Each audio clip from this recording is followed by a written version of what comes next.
यो के हो तिमीहरू रोए जस्तो गर हामी कुटे जस्तो गर्छौँ हलो अड्काएको जस्तो महसुस गरिरहेका छन् वीरेन्द्रनगरवासीहरूले 2 महिनासम्म निरन्तर भाडा तिरेन भने सम्झौता तोड्न सकिनेछ भनेर बुदामा छ सम्झौतामा छ 2 महिना होइन धेरै महिना तिरेन भाडा त सम्झौता किन तोड्नु भएन के कुरेर बस्नु भएको यहाँहरू कहीँ 2-4 ठाउँमा चाहिँ डोजरै लगाएर भत्काउँदैमा काम देखिने भन्ने कुरामा म विश्वास गर्दिनँ किन बालनको विरोध गर्नुभयो अन्तिम पत्र भनेर दर्जनौँ पत्र पठाउनु भएको छ यहाँहरूले थाहा छ है पठायो त्यो चाहिँ तपाईँले खोज्नुहोस् किन हुन सकेन भन्ने त्यसको जवाफ तपाईँले पाउनुहुन्छ आम नगरवासीलाई ल्याउनु होला हिजोको पक्ष भन्न नमिल्ने हो उहाँहरूसँग तोडिसकेपछि हामी नेक्स्ट अर्को टेन्डरमा जान्छौँ र बस पार्कलाई चाहिँ एउटा अत्यन्त व्यवस्थित बनाउने गरी पालिका अहिले अगाडि बढिसकेको छ नागरिकले ओडामा खबर गर्छन् गाजुर फोरको गाडी आएन ओडाले के भन्छ थाहा छ नगरमा भन्नुहोस् ओइली हो लगाएको भन्छ अनि त्यसपछि नगरमा खबर गरे थाहा छ अनि एकजनाको नम्बर दिनुहुन्छ तपाईँहरू त्यो फोनै उठ्दैन के वचनबद्ध हुनुभएको थियो नागरिकसँग के कुराले विश्वस्त पार्नु भयो र नागरिकका मत पाउनुभयो खास गरी यहाँको अथवा भनौँ यहाँको पार्टीको के थिए एजेन्डा कुनै पनि बेला वीरेन्द्रनगर स्मार्ट सिटी बन्छ केमा स्मार्ट सिटी बन्छ भन्दा शिक्षा राम्रो हुनेछ स्वास्थ्य राम्रो हुनेछ प्रविधिको विकास राम्रो भएको हुनेछ यहाँ चाहिँ हरियाली एउटा ग्रिन सिटीको रूपमा विकास भएको हुनेछ हर्क साम्पाङले पानी खुवाउँछु भनेको थिए खुवाए बालेनले चाहिँ तपाईँको फोहोर मैला व्यवस्थापनमा राजनीतिक ठुलो असहयोग हुँदा पनि एउटा खालको निचोडमा पुर्याएर फुटपाथ व्यवस्थापनमा लागेका छन् वीरेन्द्रनगर नगरपालिकाका प्रमुख चाहिँ वीरेन्द्रनगर नगरपालिकाले टेन्डर खोलेर जिम्मामा दिएको बस पार्क आज मुद्दा हाल्न पर्ने अवस्था भयो वीरेन्द्रनगर नगरपालिकाले किन के कुरामा चुक्नु भयो यहाँहरू तिनी बालबालिकालाई निःशुल्क पढाउन यहाँको स्थानीय सरकारले वीरेन्द्रनगर नगरपालिकाले सक्छ कि सक्दैन यसको ल्याकत छ कि छैन भने शैक्षिक हब भनेर किन गफ मात्रै गर्नुभएको कि मेरो कुरा यहाँनिर छ त्यति बेलाका प्रमुखको अध्यक्षतामा थियो तर उपप्रमुखको अत्याधिक मत यहाँले पाउनु भएको थियो नागरिकलाई कुन दिन भन्नुभयो धरासाईमा जाँदैछ सिटी बस पार्क भनेर भनिदिनु भयो नागरिकलाई खबरदारी गर्नुभयो यहाँले मुख दर्शक भएर किन बस्नुभयो यहाँ नागरिक त यहाँको कार्यालय अगाडि मरेको कुकुर पोको पारेर ल्याएर फालिसके त्यहाँ यहाँको नगरपालिका अगाडि ल्याएर फोहोर फालिसके कतिसम्म आजित क्या उहाँहरू कतिसम्म थकित उहाँहरू यहाँको नगरभित्रका जति पनि सामुदायिक विद्यालयहरू छन् त्यहाँ शिक्षकहरू छैनन् मेयर साहब दरबन्दी छैन मेयर साहब अनि तपाईँहरू चाहिँ शैक्षिक हब बनाउँछौँ भनेर भाषण गरिदिएर हुन्छ धरानमा मेयर साहबले खानेपानी ल्याउँछु भनेर निरन्तर लागिराख्नु भएको छ उहाँ सफल हुनुहोस् मैले हृदयदेखि उहाँलाई शुभकामना दिन चाहन्छु होइन केही गरौँ भनेर आउने युवा जोस चाह गर्छ हजुर पनि युवा हो नि अहिले पनि हामीले के भनेका छौँ भने यहाँभन्दा अगाडि सम्झौता भएका संरचना नबनेका कुनै पनि सार्वजनिक जग्गामा कुनै पनि किसिमको संरचना बनाउन नपाइने भन्ने खालले चाहिँ सूचना प्रवाह गरेका छौँ वीरेन्द्रनगरलाई चाहिँ राम्रो बनाउने प्रयास गर्नेछौँ तपाईँले केही समस्या देख्नुहुन्छ तपाईँले गर्नुपर्ने कामहरू देख्नुहुन्छ भने आउनुहोस् नगर प्रमुखको ढोका चाहिँ हमेसा खुल्ला छ जति बेला जो पनि आउनुपर्छ टाइमै लिएर आउनुपर्छ भन्ने होइन आएर भेट्नुहोस् आफ्नो कुरा राख्नुहोस् गुनासो सुनाउनुहोस्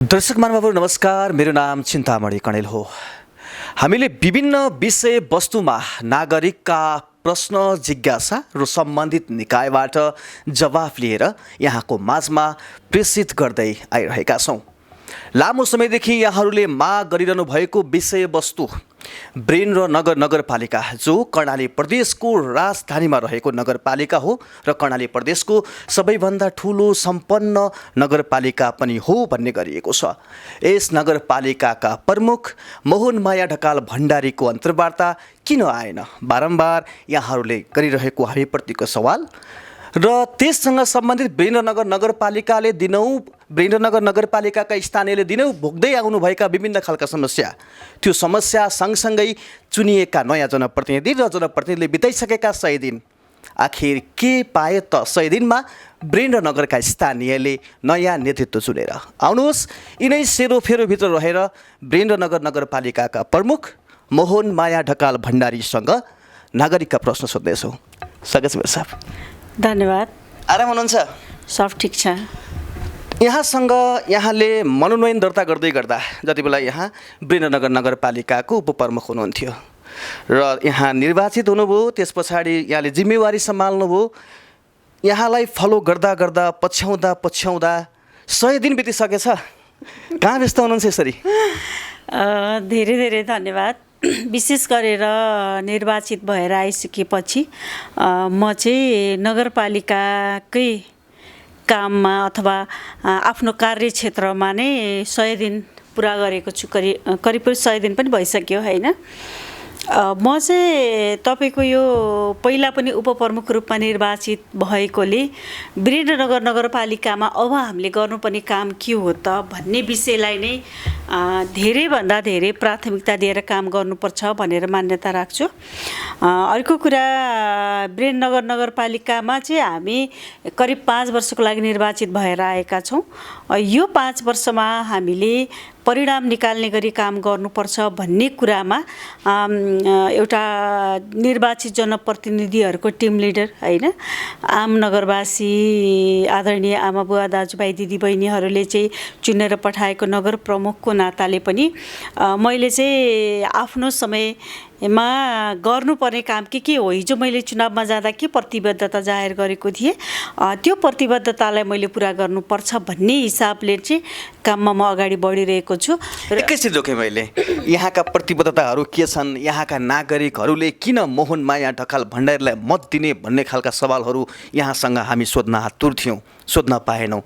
के वचनबद्ध हुनुभएको थियो नागरिकसँग, के कुराले विश्वस्त पार्नु भयो र नागरिकका मत पाउनुभयो, खास गरी यहाँको अथवा भनौँ यहाँको पार्टीको के थिए एजेन्डा? असाध्यै राम्रो मिठो प्रश्न गर्नुभयो होइन। निर्वाचनमा जाँदै गर्दाखेरि व्यस्तता पनि भयो। वडा नम्बर 1 देखि वडा नम्बर 16 सम्म जानुपर्ने मलाई चाहिँ कस्तो लाग्यो भने योचोटि भोट माग्न जाँदा पनि म सबैको घर दैलोमा पुग्न सकिनँ। यद्यपि वीरेन्द्रनगर नगरपालिकाभित्रका सबै रोडहरू कस्ता छन् भन्ने एउटा हेर्ने अवसर पनि मिल्यो मलाई होइन। त्यसले चाहिँ म निर्वाचित भइसकेपछि के एउटा बल पुर्यायो भने साँच्चै हामी हिजो निर्वाचन हुँदाखेरि अथवा 74 सालमा म निर्वाचित भइरहँदाखेरिको वीरेन्द्रनगर नगरपालिका र अहिले चाहिँ 79 सालमा म फेरि पनि एउटा चाहिँ त्यही आँगनमा भोट माग्न गइरहँदा वीरेन्द्रनगर नगरपालिकामा चाहिँ भएका परिवर्तन अथवा गर्नुपर्ने कुराहरू, देखिएका समस्याहरूलाई प्रत्यक्ष अनुभूति गर्ने मैले अवसर पनि पाएँ।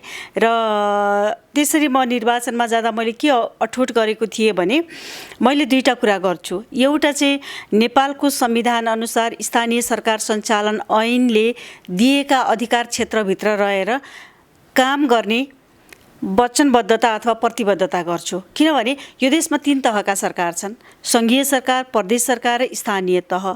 संविधानले के भनेको छ भने तिनै तहका सरकारबीच सहकारी समन्वय र सह अस्तित्वमा रहेर सङ्घीयतालाई अगाडि बढाउनुपर्छ भन्ने हाम्रो संविधानको मूल मर्म हो। यो मूल मर्मलाई चाहिँ मैले पालना गरेर स्थानीय तहमा भएको बजेट, स्थानीय तहको स्रोतलाई अधिकतम प्रयोग गरेर यहाँको विकासमा म लाग्छु र सँगसँगै हामीसँगै जोडिएको प्रदेश सरकार र सङ्घीय सरकारसँग पनि सहकार्य र समन्वयमा मैले अग्र भूमिका खेलेर वीरेन्द्रनगरको विकास र समृद्धिलाई अगाडि बढाउँछु भन्ने कुरा मैले कमिटमेन्ट गरेको थिएँ। यहाँ पूर्वाधारको विकास पहिलो प्राथमिकता बन्छ नै होइन। जस्तो वीरेन्द्रनगर नगरपालिका राजधानी, प्रदेश राजधानी हो, यति धेरै तीव्र गतिमा जनसङ्ख्या बढेको छ कि यहाँको जनसङ्ख्या 2078 सालमा भएको जनगणनामा 1,54,000 बराबर छ। तर अहिले समग्रतामा हेर्नुहुन्छ भने करिब 3.25 लाखभन्दा बढी यहाँ चाहिँ आम नागरिक बस्नुहुन्छ। उहाँहरूलाई गर्ने सेवा प्रवाहको कुरा होइन, दिने चाहिँ जस्तो शिक्षा, स्वास्थ्य, खानेपानी होस् अथवा फोहोर मैला व्यवस्थापन होस्, हरेक कुराहरूमा सुरक्षाको अनुभूति होस्, दिने सेवा प्रवाह एउटा विषय बन्छ विकासको, पक्कै पनि त्यो प्रमुख नै हुन्छ होइन। सँगसँगै हामीले वीरेन्द्रनगर नगरपालिकालाई शैक्षिक हब बनाउने कुरा गरेका छौँ। वीरेन्द्रनगर नगरपालिकाको के हो त अगाडि बढ्दै गर्दा यसको चाहिँ खास कुरा के हो भन्दा यो ठुलो औद्योगिक सहर बन्ने सम्भावना त्यति देखिँदैन होइन। तर कर्णाली प्रदेशकै शैक्षिक हबको रूपमा यहाँको आर्थिक अवस्थाको सुधार चाहिँ यहाँको शिक्षाको विकासले नै गर्छ। समयको पाबन्दीलाई ख्याल राखेर यहाँका एजेन्डाहरू जे थिए बुदागत तरिकाले भनिदिँदा अझ सजिलो होला। बुदागत रूपमा भन्दाखेरि तपाईँको पूर्वाधार विकास थियो। पूर्वाधार विकासमा चक्रपथ निर्माण कार्य पुरा गर्ने एउटा छ। यहाँ खानेपानी पानीको समस्या छ। हामीसँग उपत्यका खानेपानी आयोजनाले चाहिँ अहिले पानी वितरण गरेको छ, तर त्यसको स्रोत सीमित छ। सीमित स्रोत छ, अथाह जनसङ्ख्या बढिसक्यो, त्यो जनसङ्ख्यालाई त्यो खानेपानीले धान्न सक्दैन। वैकल्पिक स्रोत अगाडि बढाउनुपर्छ भनेर भेरी लिफ्ट खानेपानी योजनालाई चाहिँ निर्माण सम्पन्न गर्ने भन्ने मेरो कमिटमेन्ट थियो, मेरो प्राथमिकता थियो। मैले त्यति बेला चाहिँ गरेको एउटा प्रतिबद्धता थियो। त्यसै गरेर यहाँको शिक्षा र स्वास्थ्यलाई स्थानीय तहले दिनुपर्ने सेवामा शिक्षा स्वास्थ्य पहिलो प्राथमिकतामा थियो। त्यसै गरेर सामाजिक न्यायको विकास पनि पहिलो प्राथमिकतामा थियो। र सँगसँगै जुन यहाँ सुकुम्बासी समस्या र अव्यवस्थित बसोबास छ, यो अव्यवस्थित बसोबासलाई व्यवस्थित बनाउने र सुकुम्बासी समस्या समाधान चाहिँ अर्को कमिटमेन्ट थियो। अर्को चाहिँ एउटा प्रतिबद्धता थियो भने फोहोर व्यवस्थापनको लागि ल्यान्डफिल साइटको दीर्घकालीन एउटा योजना बनाएर सम्पन्न गर्ने बनाइरहेको हामीले बनाएको योजना छ, यसलाई चाहिँ पुरा गर्ने थियो भने अर्को यहाँको समग्र सहरी सौन्दर्यता एउटा ग्रिन सिटीको रूपमा एउटा चाहिँ हामीले स्मार्ट सिटी भन्छौँ होइन। स्मार्ट सिटी भनेको त्यो हाम्रो परिकल्पना हो कि कुनै पनि बेला विरेन्द्रनगर स्मार्ट सिटी बन्छ। केमा स्मार्ट सिटी बन्छ भन्दा शिक्षा राम्रो हुनेछ, स्वास्थ्य राम्रो हुनेछ, प्रविधिको विकास राम्रो भएको हुनेछ, यहाँ चाहिँ हरियाली एउटा ग्रिन सिटीको रूपमा विकास भएको हुनेछ, बालमैत्री नगर हुनेछ, महिला मैत्री नगर हुनेछ। एउटा चाहिँ सुन्दर परिकल्पना त हाम्रो छ नि, त्यसका चाहिँ सबै पूर्वाधारहरू तयार पार्नेछु भन्ने मेरो चाहिँ प्राथमिकता थियो। त्यो अनुसार त्यसलाई पछ्याउँदै म अगाडि बढेको छु भने अर्को कमिटमेन्ट चाहिँ सुशासन थियो। हामीले दिइरहने सेवा प्रवाहलाई चाहिँ असाध्यै राम्रोसँग हरेक नागरिकले चाहिँ अनुभूति गर्ने गरी नगरपालिकाले सेवा प्रवाह गर्नुपर्छ र त्यो गराउने प्रतिबद्धता पनि मैले जाहेर गरेको थिएँ। कहीँ कतै चाहिँ हाम्रा कमजोरी रहेछन् भने त्यसलाई सच्याउँदै लग्ने, राम्रा पक्षलाई अझ बढाउँदै लैजाने र एउटा चाहे वडामा होस्, चाहे पालिकामा होस्, चाहे हामीसँग भएका वडा स्वास्थ्य चौकीमा होस्, चाहे यहाँका विद्यालयमा होस्, सेवा प्रवाह गर्ने पक्षले सेवाग्राही अथवा जसले सेवा लिनुहुन्छ उहाँलाई के अनुभूति दिलाउन सकेको छौँ त होइन। त्यो पनि एउटा विश्लेषण गरेर हरेक हिसाबले पारदर्शी, मैले पारदर्शिताको कुरा पनि गरेको छु। अबदेखि हामीले विरेन्द्रनगर नगरपालिकामा रोडहरू भत्कियो, बिग्रियो, गुणस्तरीय भएन भन्ने कुरा चाहिँ आउँछ क्या कहिलेकाहीँ होइन। मापन गर्ने कुरा के हो त? प्राविधिकले राम्रो छ भन्नुहुन्छ, हामीले राम्रो छ भन्छौँ, हेर्छौँ बनेको छ, त्यति मात्रै हो त? होइन भनेर यो सालदेखि विरेन्द्रनगर नगरपालिकाले ल्याब स्थापना गर्दैछ। अब हाम्रा हरेक पिचहरू ल्याब परीक्षण गरेर मात्रै हामीले चाहिँ भुक्तानी दिने प्रोसेस पनि अगाडि बढाउँदैछौँ। यो चाहिँ अहिले गरेको उपलब्धिको रूपमा लिन्छु। एजेन्डाका कुरा सक्नुभयो यहाँले होइन। ल ठिक छ, अब एजेन्डा त यहाँका नागरिकले सुनेका थिए, हामीले पनि सुन्यौँ र सुनायौँ पनि। अहिले ढिलो भयो अलिकति, तर ठिक छ, स्मरणका लागि 100 दिन बिताउनु भयो नि यहाँले। एजेन्डामा टेकेर नागरिकलाई गरेका प्रतिबद्धताका आधारमा नागरिकले प्रत्यक्ष महसुस गर्ने गरी के काम गर्नुभयो यो 100 दिनभित्र? यो 100 दिनभित्र भेरी लिफ्ट खानेपानी योजनाको नेपाल सरकारसँग हामीले सम्झौता गर्न सफल भयौँ। अब निर्माण प्रक्रिया अगाडि बढ्छ, यसलाई महत्त्वपूर्ण उपलब्धिको रूपमा लिएका छौँ। यो 100 दिनभित्र अलिकति हाम्रो चाहिँ केही देखिएका आन्तरिक समस्याहरू जस्तो बस पार्कमा समस्या देखिएको थियो, बस पार्कलाई एउटा लयमा ल्याउन चाहिँ हामी सफल भयौँ होइन। मैले यहाँलाई रोकेँ यहाँनिर। विरेन्द्रनगर नगरपालिकाले टेन्डर खोलेर जिम्मामा दिएको बस पार्क आज मुद्दा हाल्न पर्ने अवस्था भयो विरेन्द्रनगर नगरपालिकाले। किन? के कुरामा चुक्नु भयो यहाँहरू? यसो छ, अब तपाईँको चाहिँ कुनै पनि टेन्डर खोल्दाखेरि एउटा चाहिँ सरकारको आफ्नो नर्म्स हुन्छ होइन, जसले बढिहाल्छ उसैलाई दिनुपर्ने, त्यो अनुसार चाहिँ सम्झौता भयो। सम्झौता भइसकेपछि सम्झौतामा भएका केही कुराहरू थिए तत्कालीन अवस्थामा, जस्तो लगातार कति महिना पुगेपछि सम्झौता तोड्ने प्रक्रिया अगाडि बढाउनु, 2 महिनासम्म निरन्तर भाडा तिरेन भने सम्झौता तोड्न सकिनेछ भनेर बुदामा छ, सम्झौतामा छ। 2 महिना होइन, धेरै महिना तिरेन भाडा त, सम्झौता किन तोड्नु भएन? के कुरेर बस्नु भएको यहाँहरू? अब त्यो त तत्कालीन अवस्थामा जस्तो बस पार्क व्यवस्थापन समिति थियो, त्यो समितिमा कस्ता खालका निर्णय भए तपाईँहरू सबले हेर्न पनि सक्नुहुन्छ। किन बैठकहरू बसेका छैनन् होइन, तपाईँको प्रोसेसहरू अगाडि बढाइरहँदा पत्र आदान प्रदान कति भयो, उसले चाहिँ एउटा कमिटमेन्ट गरेर म चलाउँछु भन्ने कमिटमेन्ट कति तर तपाईँहरूले पत्र पठाएका व्यक्तिलाई तपाईँले सम्झौता गरेको कम्पनीले चिन्दैन भनेर सार्वजनिक सूचना सम्प्रेषण गरेका छ। यो के हो? तिमीहरू रोए जस्तो गर, हामी कुटे जस्तो गर्छौँ, हलो अड्काएको जस्तो महसुस गरिरहेका छन् वीरेन्द्रनगरवासीहरूले। सिटी बस पार्क एकैछिन, सिटी बस पार्क यहाँहरूको अघिल्लो चुनावको ठुलो एजेन्डा हो। आज त्यो बस पार्क न घरको न घाटको, त्यहाँका सटरमा व्यवसाय गर्नेहरूले कसलाई बुझाउने हो भाडा? यहाँहरूले अहिले शौचालयको केही पैसा, त्यसपछि गाडी आवतजावत गरेका केही पैसा लिनुभएको छ। कसले हेरिदिने यो बस पार्क? किन यस्तो अवस्थामा अस्तव्यस्त बनाउनु भयो यहाँहरूले बस पार्कलाई? जस्तो हामीले बनायौँ भन्न मिल्दैन। हेर्नुहोस्, त्यो त प्रोसेस हेर्नुहुन्छ भने 2 महिनासम्म निरन्तर भाडा नतिरिए पछाडि राखिएको धौटी रकमबाट काटेर सम्झौता रद्द गर्ने भनेर हस्ताक्षर यसका वीरेन्द्रनगर नगरपालिकाले गरिसके पछाडि अनि के कुर्नुपर्ने थियो? यत्रो समयसम्म पैसा नदी उसैको जिम्मामा टाल्नुपर्ने होइन। त्यो त अब तत्कालीन अवस्थामा नगर प्रमुखको अध्यक्षतामा रहेको बस पार्क व्यवस्थापन समिति थियो, बैठक किन बस्न सकेन? बस्नु पर्थ्यो त्यति बेला।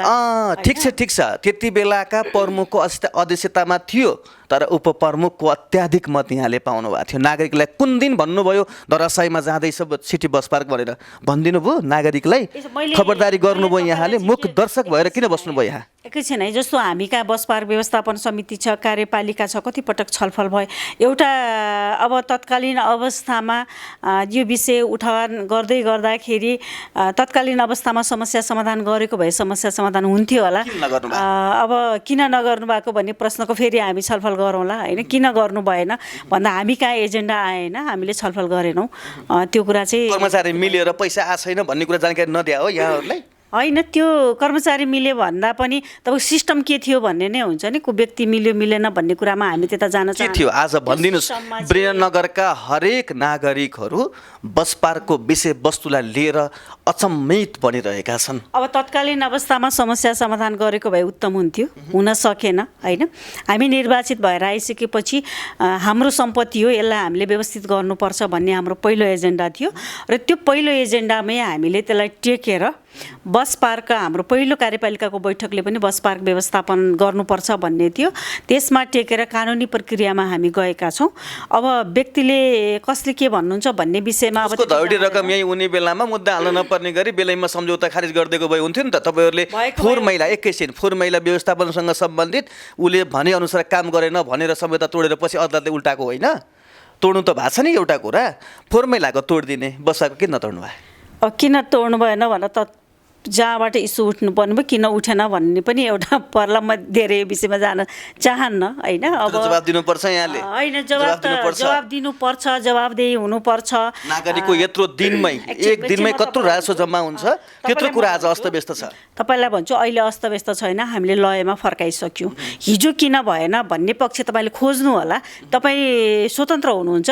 बैठकहरू कति बसे, कुन बैठकमा के छलफल भयो, कति सहमति भयो, कति पत्र आदान प्रदान भयो भन्ने कुरा तपाईँले चाहिँ खोज्नु होला। अन्तिम पत्र भनेर है दर्जनौं पत्र पठाउनु भएको छ यहाँहरूले, थाहा छ है? पठायो, त्यो चाहिँ तपाईँले खोज्नुहोस्। किन हुन सकेन भन्ने त्यसको जवाफ तपाईँले पाउनुहुन्छ। आम नगरवासीलाई ल्याउनु होला। हिजोको पक्ष भन्न नमिल्ने हो? मिल्छ। हिजो छलफलै भएन। खासै यसलाई चाहिँ कसरी अगाडि बढाउने भन्ने गम्भीरतापूर्वक छलफल हुन सकेन, अगाडि बढ्न सकेन। त्यस कारणले चाहिँ हिजो समाधान हुनु पर्थ्यो, भएन। तर हिजो समाधान नभइरहेको कुरालाई आज पनि त्यही कन्टिन्यू गर्नुपर्छ भन्ने भएन नि होइन।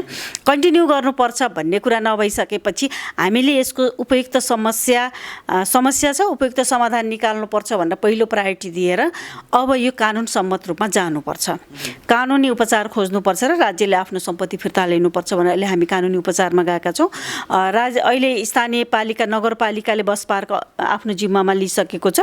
हामीले चाहिँ उहाँसँग जुन दिनदेखि हामीले चाहिँ निर्णय गरेर निर्णय गरेर त्यहाँ चाहिँ स्थानीय के अरे आवत जावत गरेका सवारी साधनको चाहिँ रसिद हामीले काटेका छौँ। त्यो दिनदेखि हामी सटर भाडाहरू पनि नगरपालिकासँग उहाँले सम्झौता गर्नुहुन्छ, हामी लिन्छौँ। तर यो कुरालाई होइन, त्यो दिन हामीले भनिसकेका छौँ, तोक्छौँ, हामी त्यो लिन्छौँ, त्यसमा त समस्या भएन। त्यो प्रोसेस हामीले तोड्या छैन, किनभने हामी अहिले कानुनी लडाइँमा छौँ नि। के भनेको छ भने सम्झौता तोड्नु अघि सम्बन्धित व्यक्तिलाई चाहिँ 3 महिनाको सफाइ दिनुपर्नेछ भन्ने हाम्रो कानुनमा छ।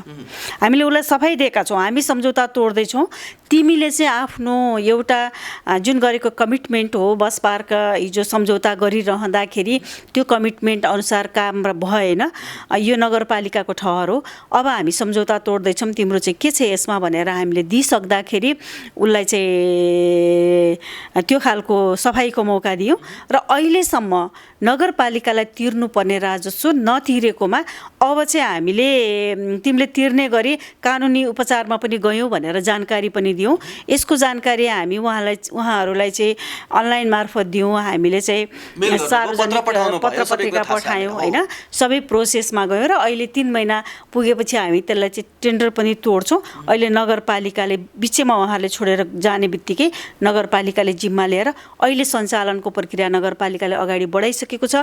टेन्डर उहाँहरूसँग तोडिसकेपछि हामी नेक्स्ट अर्को टेन्डरमा जान्छौँ र बस पार्कलाई चाहिँ एउटा अत्यन्त व्यवस्थित बनाउने गरी पालिका अहिले अगाडि बढिसकेको छ। तपाईँले प्रश्न उठाउनुभयो हिजो किन भएन, हिजो किन गरिएन, हिजो हुनु पर्थ्यो भएन भन्ने कुरा त्यति बेला को कुराहरू तपाईँ खोज्नुहोस्, हेर्नुहोस्, पढ्नुहोस्, सार्वजनिक गर्नुहोस्। त्यसको लागि मैले नै तपाईँलाई अनुरोध गरेँ होइन। ठिकै छ, यो विषयमा जाउँला पनि। बस पार्कको कुरा छँदैछ, यहाँनिर बस पार्कमा कोभिडको टाइम थियो, त्यस कारणले गर्दा यहाँहरू बैठक बसेर कोभिडको बेलाको छुट पनि दिनुभएको छ, विविध कुराहरू गर्नुभयो। तर वीरनगर नगरपालिकाको सबैभन्दा राम्रो नभनौँ, राम्रो मध्येको राम्रो तपाईँको चाहिँ जुन राजस्व सङ्कलन हुने ठाउँ सिटी बस पार्क, त्यस विषयमा यहाँ उपप्रमुख हुने बेला नै देखिको यहाँको नेतृत्वलाई नागरिकले प्रश्न त गर्न पाइन् त? प्रश्न गर्न पाउनुभयो, त्यो प्रश्न गर्नुहुन्छ। हिजो बस पार्क व्यवस्थापन समितिमा पनि गम्भीरतापूर्वक छलफल हुन सकेन, एजेन्डा बनेन। नगरपालिकाको कार्यपालिका बैठकमा पनि खासै एजेन्डा बनेन। त्यसले गर्दा कहिलेकाहीँ कार्यपालिकाले विश्वास पनि गर्छ काम भयो होला भन्ने हिसाबमा पनि जान्छ। त्यस कारणले ती समस्याहरू देखिएर हामी निर्वाचित भएर आइसकेपछि जब समस्या झाँगिएको हामीले पायौँ, त्यसपछि त्यसलाई कानुनी उपचारमा चाहिँ गयौँ। यो छ बस पार्कमा रोकिएको कुरालाई यहाँहरूले कानुनी उपचारमा जानुभयो। यहाँको चाहिँ दोस्रो सफलता एउटा चाहिँ खानेपानी सम्झौता र अर्को चाहिँ बस पार्कको कुरा। अनि अरू के गर्नुभयो? त्यसपछि हामीले यो नगरपालिकाको चाहिँ 100 दिने कामकै अवसरमा 10 वर्षीय शैक्षिक रणनीति तयार गऱ्यौँ। अबको 10 वर्षमा वीरेन्द्रनगरलाई कहाँ पुर्याउने शिक्षामा होइन, पूर्वाधार सँगसँगै शिक्षाको विकास पनि ठुलो कुरा हो। 10 वर्षीय रणनीतिक योजना बनाएर हामीले सार्वजनिक गऱ्यौँ। त्यसपछि स्थानीय पाठ्यक्रम, नेपालको संविधानले स्थानीय तहले शिक्षामा चाहिँ आफ्नो स्थानीयता झल्किने गरी विद्यालयहरूमा पाठ्यक्रम लागू गर्न सकिने भनेको थियो। हामीले 10 क्लाससम्मको पाठ्यक्रम तयार गरेर कक्षा 3 सम्म हामीले पुस्तक बनाएर अहिले चाहिँ प्रत्येक विद्यालयहरूमा त्यो चाहिँ वितरण पनि गरिसकेका छौँ। त्यसलाई पनि हामीले उपलब्धिको रूपमा लिन्छौँ। शिक्षाको कुरा गर्नुभयो यहाँले, ठिक छ। यहाँको वीरेन्द्रनगर नगरपालिकाभित्र 10+2 सम्म चाहिँ बच्चा बच्ची पढाइ हुन्छ विद्यालयमा। जम्मा 3 जना प्राविका थाई शिक्षक, जसमध्ये पनि 1 जनाले त खेताला शिक्षक राखेको समाचार हामीले देखाइसक्यौँ। यहाँको नगरभित्रका जति पनि सामुदायिक विद्यालयहरू छन् त्यहाँ शिक्षकहरू छैनन् मेयर साहब, दरबन्दी छैन मेयर साहब। अनि तपाईँहरू चाहिँ शैक्षिक हब बनाउँछौँ भनेर भाषण गरिदिएर हुन्छ। बालबच्चालाई पढाउने शिक्षक कुनै ठाउँमा धेरै छन्, विद्यार्थी छैनन्, कुनै ठाउँमा विद्यार्थी धेरै छन्, शिक्षक छैनन्। यसको व्यवस्थापन कसरी गर्नुहुन्छ र यहाँहरूले भनेको शैक्षिक हब बनाउँछौँ भन्ने निर्णय तपाईँले गरेको त्यो बाचा, तपाईँहरूले गरेको त्यो नागरिकले देखाएको आश्वासन कहिले पुरा हुन्छ? हामीले गर्नुपर्ने दायित्व हामी पुरा गर्छौँ। एउटा कुरा के छ भने नेपालको संविधानले शिक्षालाई निःशुल्क भनेको छ होइन, ऐनमा पनि शिक्षा निःशुल्क हुनुपर्छ भन्ने आएको छ। शिक्षा 3 तहको सरकार, सङ्घ, प्रदेश र स्थानीय तह। खासमा तपाईँ पढ्नुहुन्छ भने स्थानीय तह त समन्वयात्मक भूमिका मात्रै पुरा गर्ने हो। सङ्घीय सरकारले शिक्षा ऐन निकाल्न नसक्नु, अहिलेसम्म करिब 5 वर्षमा शिक्षा ऐन आउन नसक्नु, अघिल्लो कार्यकालमा प्रदेश सरकारले शिक्षा ऐन जारी गर्न नसक्नु, स्थानीय तहले बनाएका शिक्षा ऐनहरू कतिपय अवस्थामा चाहिँ तिनै तहको शिक्षा ऐन नबन्दाखेरि प्रभावकारी रूपमा कार्यान्वयन हुन नसक्नु, यो पनि शिक्षा क्षेत्रको एउटा ठुलो, मैले चाहिँ यसलाई दुर्भाग्य पनि भन्छु। किनभने शिक्षा जस्तो महत्त्वपूर्ण कुरामा हरेक बालबालिकाको एउटा चाहिँ विकाससँग जोडिएको, देशकै विकाससँग जोडिएको महत्त्वपूर्ण अङ्गको रूपमा रहेको शिक्षाको ऐन आउन नसक्नु पनि बहुत ठुलो दुर्भाग्यको कुरा हो। अब निर्वाचनपछि आउनेछ भन्ने हामीले अपेक्षा पनि गरौँ होइन। त्यसले गर्दा पनि अहिले केही समस्याहरू देखिएका छन्, जस्तो +2 पढाइ भइरहेको छ, विद्यार्थी अनुपातमा टिचरहरू हुनुहुन्न होइन, शिक्षा निःशुल्क अनुपातमा होइन, 10/2 विद्यालय रनिङ छ, त्यस विद्यालयमा जम्मा 3 जना थाई शिक्षक, तै पनि प्राविका, जसमध्ये 1 जनाले खेताला शिक्षक राख्नुहुन्छ तपाईँको नगरमा। हामी त्यसलाई यस्तो अवस्था छ, जस्तो आफ्नो दायित्व अथवा ड्युटी पुरा नगर्नु हुने टिचर कोही हुनुहुँदो रहेछ भने त हामी उहाँलाई पनि सोध्छौँ गर्छौँ, किन हो हामी एउटा चाहिँ त्यो दायरामा ल्याउँछौँ नै। तपाईँले बनाइरहेको समाचार मैले पनि हेरेको थिएँ, मैले तत्काल हाम्रो नगर शिक्षामा पनि यो कुरालाई तपाईँ फलो गर्नुहोस् कि हो हामीले गर्नुपर्ने कुराहरू पनि भनेको थिएँ। त्यस कारणले कतिपय समस्या छन्, हामीले चाहे जस्तो जोड्दैछु यहाँनिर अर्को समस्या, हरेक समुदायले चलाएको सामुदायिक विद्यालयहरू प्रत्येक वडामा छन्, उस्तै परे एउटा वडामा 2टासम्म पनि छन् र नभए एउटा वडामा एउटा त छन् यहाँको नगरमा। तर राज्यले दिएको निःशुल्क शिक्षा त्यही समुदायका विद्यार्थीलाई पढाउनु पर्ने हो कि कसो हो? खास गरी निःशुल्क शिक्षाको हकमा शिक्षा जहाँ पनि लिन पाइन्छ तपाईँको विद्यार्थीले, ठिक छ, तर निःशुल्क शिक्षाको लागि त जुन स्थानीय तहमा राज्यले व्यवस्था गरेको छ त्यहीँ गएर लिनुपर्ने होला। यसको विषयमा यहाँहरूले कतिको हेर्नु भएको छ? यहाँहरूले जुन विद्यालय देखाएर शैक्षिक हब भन्दै हुनुहुन्छ नि, त्यही सामुदायिक विद्यालयमा त्यो वडाभित्रका विद्यार्थी मुस्किलले 2 जना पढ्छन् क्या एउटा कक्षा कोठाभित्र। किन हो यसो? हामीले अब यो हेर्दैछौँ होइन। पहिलो कुरा, कुनै पनि वडामा भएका विद्यालयमा त्यसको क्षेत्रभित्र रहेका सेवा क्षेत्र भनिन्छ विशेष गरेर, त्यहाँ भएका बालबालिकाले अनिवार्य पढ्ने अवसर पाउनुपर्छ। यो कुरालाई यदि भएको छैन भने अब हामी हेर्छौँ, पहिलो कुरा।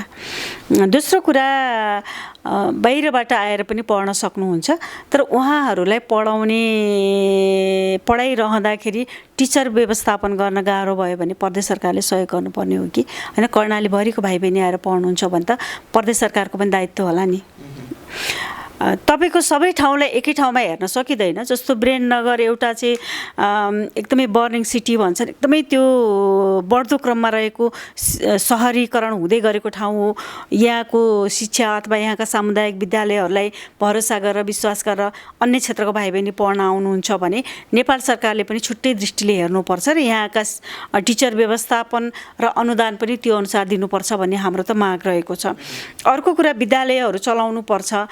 निःशुल्क शिक्षा भनेको छ, तर केही कुराहरू चाहिँ जस्तो दान दातव्यहरू लिन मिल्ने भनेको छ, त्यो ऐनमै व्यवस्थापन छ भने त्यसको विधि के हो त लिने भन्ने कुरामा पनि अहिले हामी छलफल गरेका छौँ। सबै बाहिरबाट आउनुभएका विद्यार्थी भाइ बहिनीलाई निःशुल्क रूपमा शिक्षा दिनको लागि त्यो क्षमता यहाँका विद्यालयले राख्छन् कि राख्दैनन्, त्यो अनुसारको लगानी पालिकाले गर्नुपर्ने दायित्वभित्र हो कि होइन? त्यही प्रश्न मैले यहाँलाई सोधेँ। अब तिनी बालबालिकालाई निःशुल्क पढाउन यहाँको स्थानीय सरकारले, वीरेन्द्रनगर नगरपालिकाले सक्छ कि सक्दैन? यसको ल्याकत छ कि छैन? छैन भने शैक्षिक हब भनेर किन गफ मात्रै गर्नु भएको कि? मेरो कुरा यहाँनिर छ। तपाईँको सक्छ सक्दैन भन्दा पनि जिम्मेवारी हो कि होइन, उसको क्षेत्रभित्र त्यो अधिकार क्षेत्रभित्रको कुरा हो कि होइन भन्ने हुन्छ। स्थानीय तहको अधिकार क्षेत्रभित्र उसले गर्नै पर्ने जिम्मेवारीभित्र सायद चाहिँ सबै बालबालिका बाहिरबाट आउनुभएको भाइ बहिनीलाई निःशुल्क पढाउने हो। सकेन भने चाहिँ अन्य स्रोत खोजेर अरू सरकारले पनि सहयोग गर्नुपर्छ भन्ने हाम्रो जोड रहन्छ। त्यसमा पनि हामी एउटा कार्यविधि बनाउँदैछौँ। के हो त खास यो, कसरी हो त, ऐनले के भन्छ, कानुनले के भन्छ, हुन्छ र हामीले गर्नै पर्ने कुरा के हो र स्वयं विद्यार्थी भाइ बहिनी अथवा अभिभावकले पनि गर्नुपर्ने कुरा के हो भन्ने हामी हेरेर कार्यविधि बनाउँदैछौँ। अब यो हुँदै नभएको कुरा हामी गर्छौँ भनेर पनि त्यसलाई अस्तव्यस्त बनाउनु हुँदैन भन्ने मान्यता हामीले राखेका छौँ। त्यो अनुसार हामी हेर्छौँ, त्यो अनुसार प्रदेश सरकारसँग पनि हामीले कोअर्डिनेसन गरिरहेका छौँ। सङ्घीय सरकार शिक्षा मन्त्रालयमा पनि हाम्रो ठिक छ, व्यवस्थापन यहाँको नगरभित्र रहेका सामुदायिक विद्यालयहरूलाई व्यवस्थापन गर्न सक्नुहुन्छ कि सक्नुहुन्न यहाँहरूले? त्यसै गरी यहाँनिर कतिपय यस्ता विद्यालयहरू छन् जहाँ विद्यार्थी छैनन्, शिक्षक दरबन्दी छ। जहाँ विद्यार्थी छन्, शिक्षकै छैन। यसलाई कहिले कति समयभित्र मिलाउनुहुन्छ यहाँहरूले, न कि तपाईँहरूले गरेका भाषणहरूलाई सार्थक पार्न सकियोस्? यहाँको नगरभित्र विद्यार्थी सङ्ख्या, शिक्षक दरबन्दी यहाँको नगरभित्र कहिलेसम्म मिलाउनुहुन्छ र हामीले तपाईँलाई धन्यवाद दिन पाउँछौँ? यो मिलाउने कुरा त हामीले मिलाइ पनि रहेका छौँ। हेर्नुहोस्, अब जस्तो विद्यालय भएपछि तहगत टिचर व्यवस्थापन हुनैपर्छ होइन, विषयगत सकिन्छ कि सकिँदैन होला, तर तहगत 1, 2, 3, 4, 5 क्लाससम्म छ भने त्यो अनुसारको टिचर व्यवस्थापन हुनुपर्छ।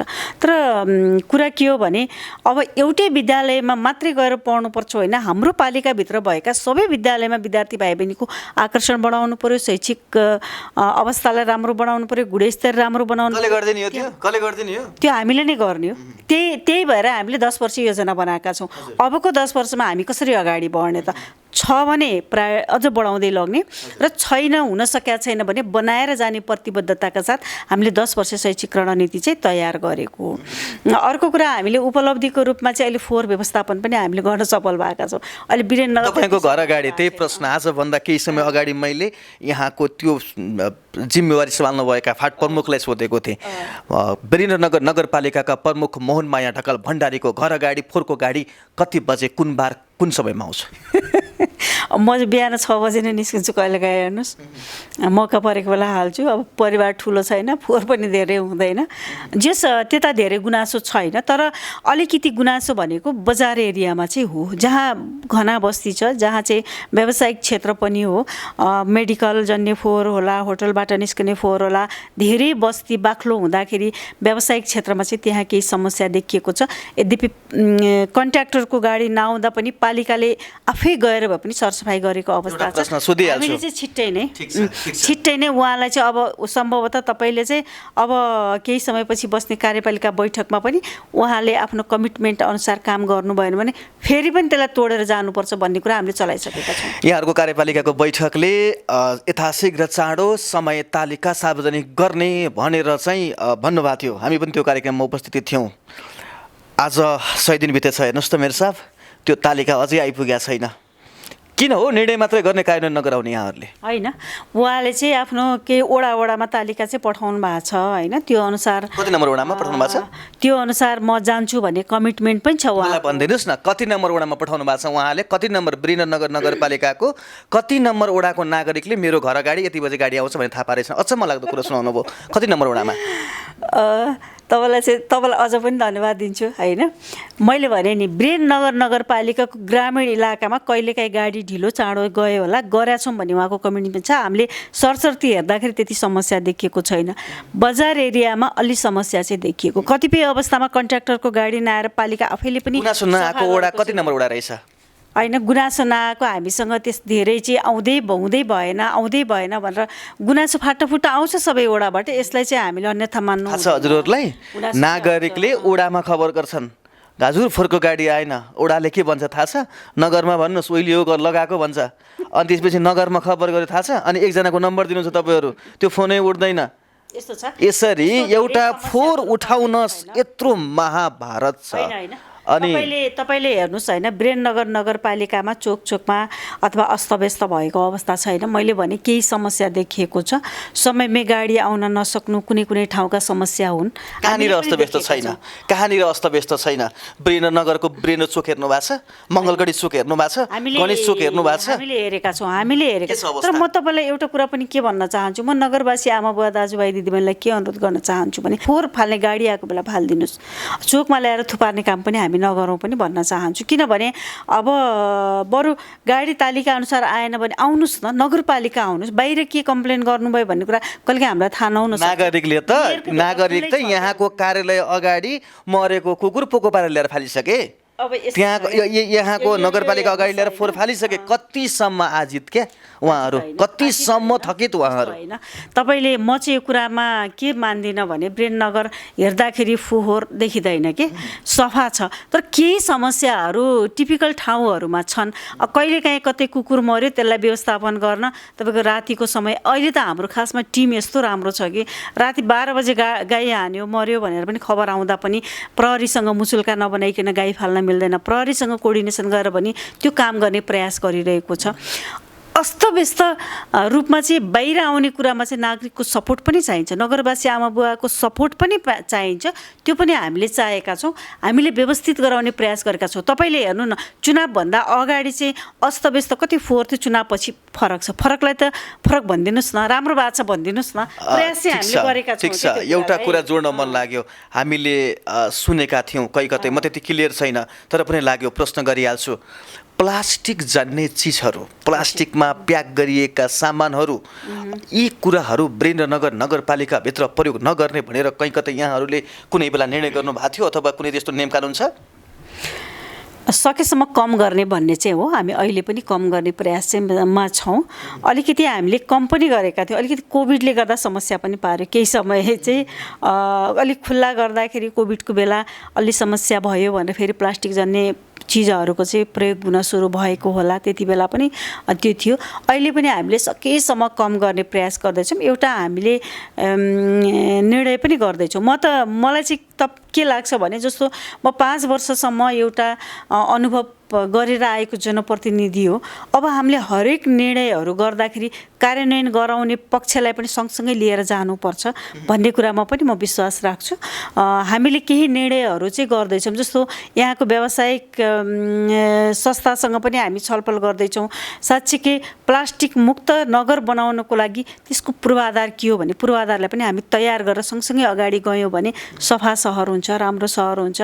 हामीले चाहिँ बरु एउटा मोटिभेसनको लागि उहाँहरूलाई केही दिएर हुन्छ कि होइन, सब्सिडीको कुराहरू पनि हुन्छ, यो कुरालाई पनि जोड्न सकिन्छ कि भन्ने कुरा पनि अहिले हामी छलफल चलाइरहेका छौँ। प्लास्टिकै मुक्त अहिले हुन्छ भनेर पालिकाले निर्णय गर्दैमा मुक्त हुने होइन, तर पालिकाले कन्ट्रोल गर्ने विधि चाहिँ अगाडि बढाएको छ र बढाउनु चाहिँ पर्छ। ठिक छ, यो विषयमा पनि केही अलिकति प्रश्न पार्ने तयारी गर्यो। नागरिकका गुनासो यहाँलाई राख्दैछु मैले। अनि अर्को के काम गर्नुभयो? त्यसपछि हामीले शिक्षापछि अहिले यो प्रशासनिक भवनलाई पनि एकीकृत सेवा दिनुपर्छ। अब ब्रेननगर नगरपालिका ठुलो भयो, धेरै पहिला बनेको भवन छ। हामीले सबै सेवाहरू एकीकृत रूपमा एकै ठाउँमा बसेर दिन अलिक गाह्रो भएको छ। त्यसकारणले प्रशासनिक भवनको पनि हामीले शिलान्यास गरेर काम प्रारम्भ गऱ्यौँ। यसलाई पनि उपलब्धिको रूपमा लिन्छौँ। लामो समयसम्म सुरु हुन नसकेको नगर अस्पताल थियो वडा नम्बर 9 मा, त्यसको चाहिँ निर्माण कार्य पनि हामीले सुरु गऱ्यौँ। त्यसलाई पनि हामीले उपलब्धिको रूपमा लिन्छौँ। सडकमा अस्तव्यस्त भएको गाईहरूलाई चाहिँ कसरी व्यवस्थापन गर्ने भन्नेमा चाहिँ अहिले गौशाला निर्माणको अन्तिम चरणमा छ। 2-3-4 दिनपछि हामीले चाहिँ त्यो गौशालामा गाई राख्दाखेरि तपाईँलाई पनि खबर गर्छौँ होइन, त्यसलाई पनि व्यवस्थापन गर्ने प्रयास गरेका छौँ। यसलाई पनि हामीले ठुलो उपलब्धिको रूपमा लिएका छौँ। हामीले एउटा योजना बनाए, नीति बनाएका छौँ। ब्रेननगर नगरपालिकाले आफ्नो बजेट नीति कार्यक्रम बनाइरहँदा एउटा चाहिँ नीति बनाएको छ। अब कसरी हामी अगाडि बढ्न सक्छौँ भनेर त्यो कुरालाई पनि हामीले अगाडि बढाएका छौँ भने खाल्टाखुल्टी पुर्ने कुराहरूदेखि लिएर सडक सुरक्षाको कुराहरूदेखि लिएर अब पार्किङको लागि हामीले के गर्न सक्छौँ त्यो कुराहरू पनि हेरेका छौँ। यहाँ भएका सरकारी जग्गाको संरक्षणको नीति लिएर अब हामी अगाडि बढ्दैछौँ, योजनाहरू बनाइरहेका छौँ होइन। अब कहीँ 2-4 ठाउँमा चाहिँ डोजरै लगाएर भत्काउँदैमा काम देखिने भन्ने कुरामा म विश्वास गर्दिनँ। किन बालनको विरोध गर्नुभयो? बालनको विरोध त मैले गरेकै छैन। त्यहाँ नागरिकले धेरै भनिसक्यो, ठ्याक्क सम्झिहालेँ मैले। हर्क साम्पाङले पानी खुवाउँछु भनेको थिएँ, खुवाए। बालेनले चाहिँ तपाईँको फोहोर मैला व्यवस्थापनमा राजनीतिक ठुलो असहयोग हुँदा पनि एउटा खालको निचोडमा पुर्याएर फुटपाथ व्यवस्थापनमा लागेका छन्। ब्रेननगर नगरपालिकाका प्रमुख चाहिँ निर्वाचित भएपछि कतिपटक काठमाडौँ जानुभएछ भनेर सोधेको थिएँ एकजनाले फेसबुकमा, होइन, हामीले हेरेका थियौँ। फेसबुकमा सोध्नुहुन्छ, मैले त्यसलाई अन्यथा मान्दिनँ। उहाँलाई लाग्यो, लेख्नुभयो, त्यो कुरा चाहिँ उहाँलाई हामीले भनौँ न सिरियसली लिनुभयो कि भएन यो कुरालाई?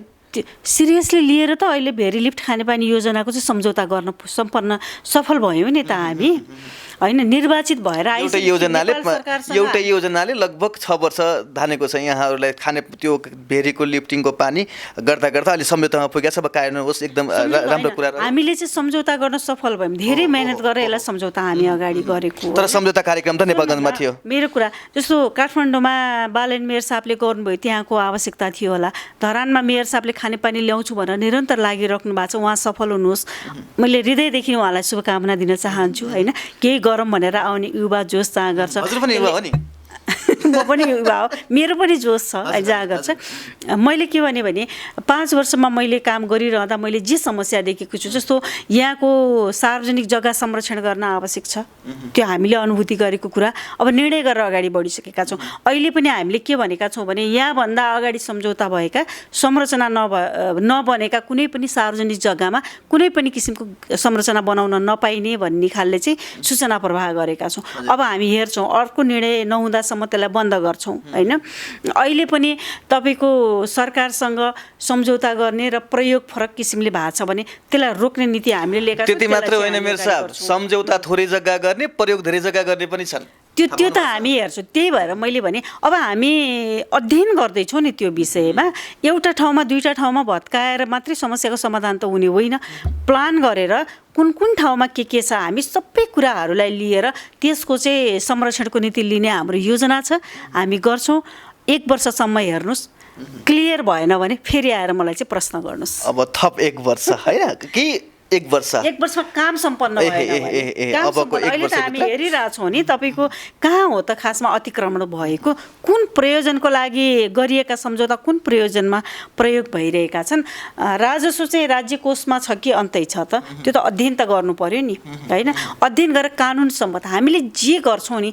अहिले त यहाँ कस्तो हुन्छ भने हामी एउटा काम गर्न अगाडि बढ्छौँ, अदालतमा मुद्दा पर्छ, स्टे अर्डर जारी हुन्छ, अनि त्यो काम अस्तव्यस्त हुन्छ। त्यसो हुनु हुँदैन। हरेक कुरा कानुन सम्मत गरेर अध्ययन गरेर त्यो कुरालाई चाहिँ एउटा रिजल्ट दिने गरी काम गर्नुपर्छ भन्ने पक्षमा हामी छौँ। त्यस कारणले यताउता, होइन, अब यो भयो त्यो भयो भन्दा पनि सबैले अनुभूति गर्ने गरी चाहिँ काम गर्नुपर्छ भनेर हामी चाहिँ लागिरहेका छौँ अहिले। जस्तो नागरिकले ठ्याक्कै महसुस गर्ने गरी एउटा भेरी लिफ्टिङको महत्त्वपूर्ण काम यहाँहरूले गर्नुभएको छ। ठ्याक्कै नागरिकले महसुस गर्ने गरी, अब महसुस भन्दा पनि अब पाउलान् कुनै दिन रिजल्ट आउला, अब काम कहिले सम्पन्न हुने हो, धारामा पानी आउनु त समय लाग्ला, सायद मेरो कपाल फुल्छ कि फुल्दैन थाहा छैन। काम चाहिँ समयमै सम्पन्न हुन्छ। यसको जुन मिति छ, 2 चरणमा गएर यसको टेन्डर हुने। पहिलो चरणमा चाहिँ लिफ्ट भएर खानेपानी आउने, ट्याङ्कीहरू बन्ने र वितरण प्रक्रिया सुरु हुने भन्ने छ। धारामा पानी कति समयभित्र आइपुग्ला भन्ने प्रश्न क्या मेरो खास गरी।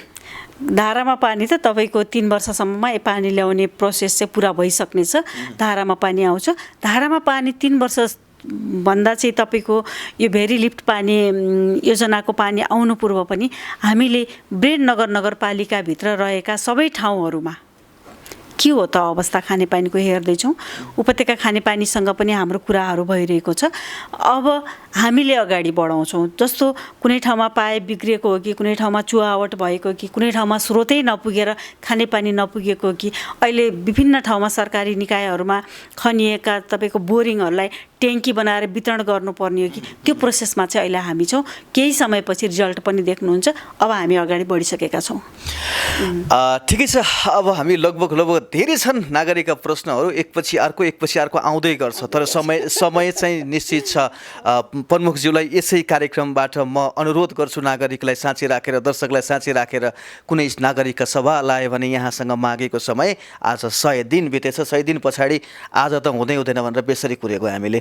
यहाँले समय दिनुहुनेछ। यहाँले चाहे बिहानको समय भन्नुहोस्, चाहे साँझको समय भन्नुहोस्, यहाँको कार्य सम्पादनलाई असर नपर्ने गरी यहाँको समय हामीले लिनेछौँ। त्यति बेला समय दिनुहोला नागरिकका हरेक प्रश्न प्रश्नका जवाफ यहाँसँग लिएर यहाँलाई नै मत दिने मतदाताकोमा पुर्याउनेछौँ हामीले। यहाँलाई त्यो अनुरोध पनि गर्न चाहन्छौँ। प्रविधि संयोजनका साथीले सिग्नल गरिरहनु भएको छ छोटो छोटो भन्दै हुनुहुन्छ, तर प्रश्न तछाड मछाड गर्दै आइरहेका छन्। एउटा मलाई के लाग्छ भने जस्तो मेरो अनुरोध पनि होइन, स्थानीय तह भनेको नेपालको संविधानले दिएका अधिकारहरू कार्यान्वयन गर्ने ठाउँ पनि हो होइन। पूर्वाधार विकास सँगसँगै सामाजिक न्यायका कुरादेखि लिएर यसका धेरै क्षेत्रहरूमा काम गर्नुपर्ने हुन्छ। हरेक कुराले चाहिँ एउटा सेवा पाएको अथवा नागरिकले चाहिँ अनुभूति गर्ने गरी काम गर्नुपर्छ भन्नेमा हाम्रो प्रतिबद्धता छ, हाम्रो टिमको प्रतिबद्धता छ।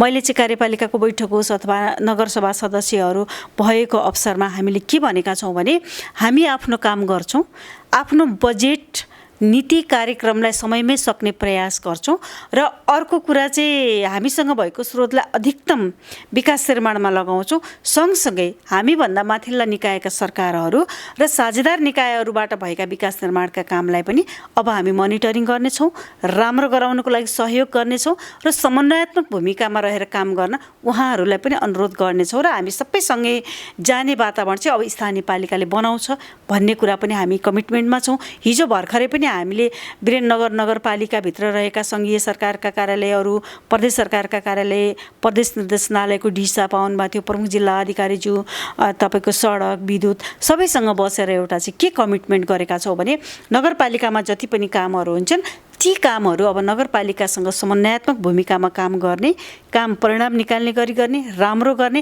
र आम नागरिकले आज जे प्रश्न उठाइराख्नु भएको छ त्यो प्रश्नको उत्तर चाहिँ स्वयं कामबाट देख्ने गरी हामीले काम गर्नुपर्छ भन्ने हामीले कमिटमेन्ट पनि गरेका छौँ। त्यो अनुसार चाहिँ हामी अघि बढ्छौँ।